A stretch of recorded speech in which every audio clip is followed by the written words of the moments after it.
This is Logan Adamson. Today we will be taking a look at the auteur and film criticism. So, the theorist that I have chosen is Pauline Kael.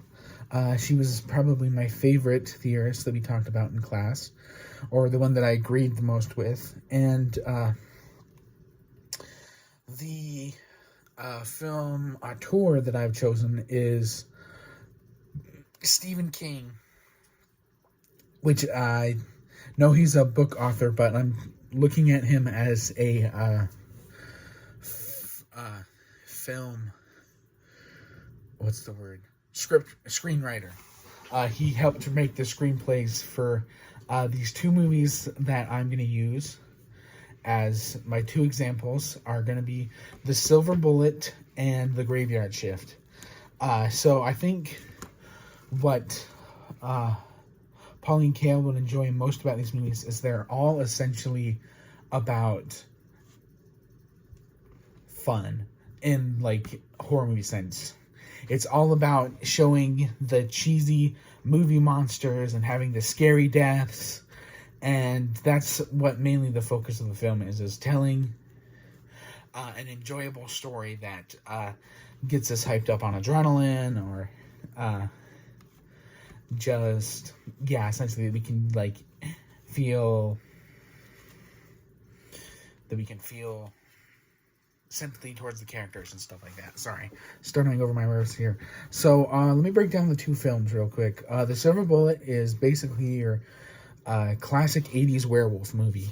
There's a werewolf in town, it's killing people, but the main character is this kid in a wheelchair, and it kind of centers around that main character and his uncle and his sister.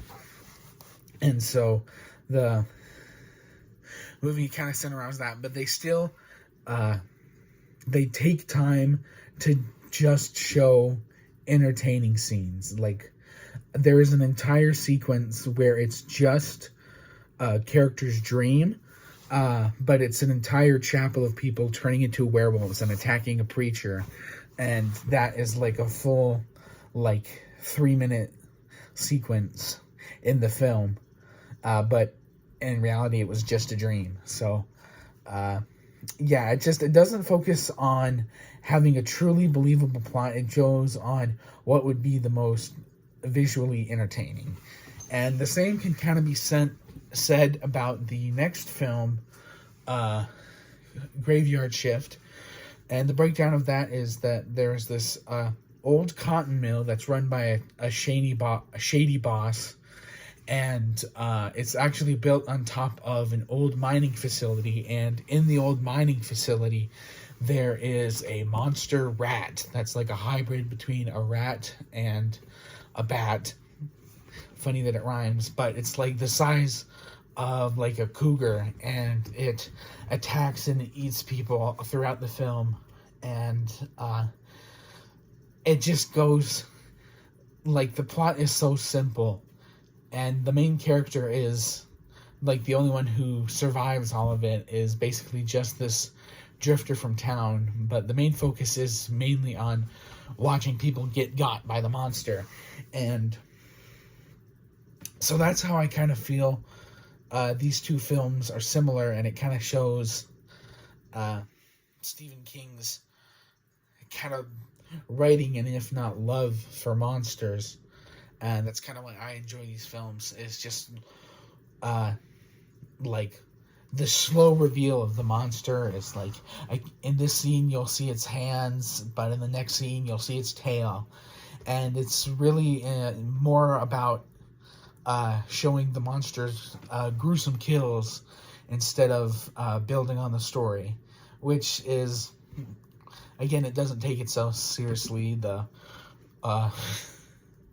dialogue is pretty atrocious in some parts, and one of the actors in The Graveyard Shift does this accent that I've never heard before, and I have no idea what he was going for, but it's hilarious to hear him talk throughout the whole movie.